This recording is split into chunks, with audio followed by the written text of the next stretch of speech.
Most of the brushes we have in here are either flats, rounds, or stenciling brushes. When you dip your paintbrush into your paint, you only want to get the paint on the tip and belly of the bristles. You don't want to get paint down into the metal part or the ferrule because it will eventually loosen up the glue and it will start to fall apart.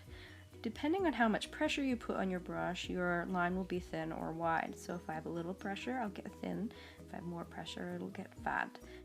You'll know that you need to add more paint to your brush when you start having areas where the paint disappears, unless that's the effect you're going for.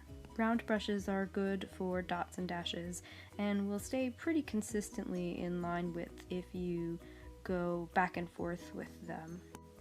A flat will give you a more geometric mark if you maintain the pressure evenly all the way through your brush stroke.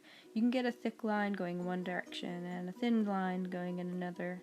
These are pretty useful if you want to paint geometric things. You can also kind of fan or blend them.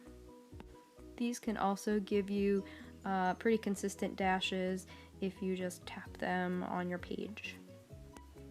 When you go side to side with them, if you maintain one angle, you're going to get a line that gets thin and then thick. Kind of like a calligraphy pen. In fact, some calligraphy is done with brushes. A stenciling paintbrush is a lot stiffer than your average paintbrush and it has a flat and round brush head.